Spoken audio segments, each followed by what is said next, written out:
Last summer, when the pandemic shutdown was at its height, we were all saddened by the unexpected and unbelievable tragedy that struck the family of Central Kentucky's Congressman Andy Barr.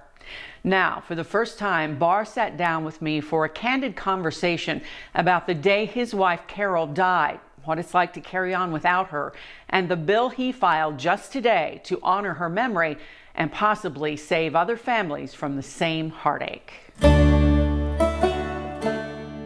Boy meets girl, a dream wedding, a match made in heaven.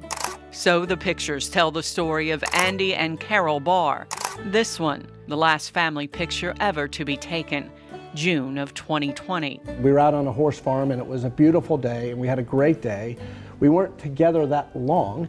It was in the morning and we were just having a great day, and she looked beautiful that day. A campaign photo shoot. It was a terrific time together, last time together as the family. She had a video of the kids, and she was laughing because the kids were making some cookies, and they were, and her mother had sent the video, and it was really great because she was very happy seeing her kids. I was getting ready to leave to get on my conference call. I was already starting to get on my call. She was already on her Zoom presentation, so we just simply said, goodbye, I love you, and blew her a kiss. She blew me a kiss, and then I left. Less than 24 hours later, the 39-year-old mother, career woman, and congressman's wife collapsed and died in their Lexington home, succumbing to mitral valve prolapse, the heart condition that Barr says she'd been told since 7th grade was no big deal. Carol left behind an adoring husband to raise 2 daughters, just 9 and 7, right in the middle of a tense and demanding campaign. This has been a tough night in some ways, even though we won, because this is the first time that we've gone through a campaign and an election without her. Did you ever think about dropping out? Of course. What was it like then to carry on without that person, without the cheerleader and the support right by your side? It's hard. Really hard because she was my #1 supporter.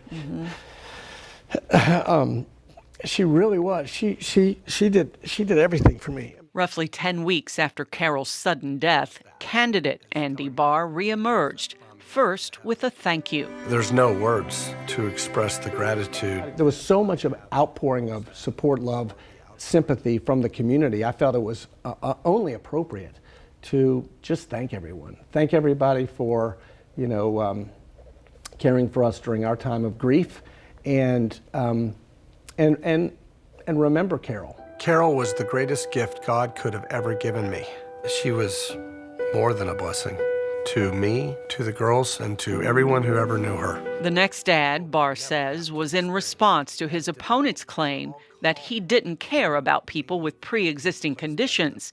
It again featured Carol, referencing her condition and death, something that was criticized in some political circles. It really was offensive to me for someone to say that I didn't care about people with pre-existing conditions. That was so offensive. I wanted to communicate in a very personal way, in an empathetic way, to people who have similar situations that I do, that I understand.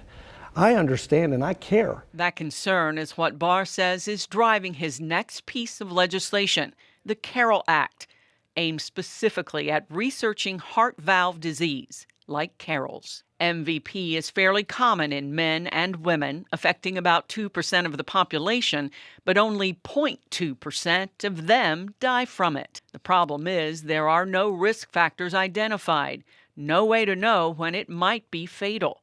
The Carol Act, a $100 million effort over 5 years, would form a coalition of researchers to answer those questions and launch an awareness campaign. Barr says it's endorsed by the American Heart Association and has a Democrat co-sponsor, Kathleen Rice of New York. I really feel like we're going to make a difference with this. We're going to have bipartisan support. We're going to pass this bill, and we're going to save lives.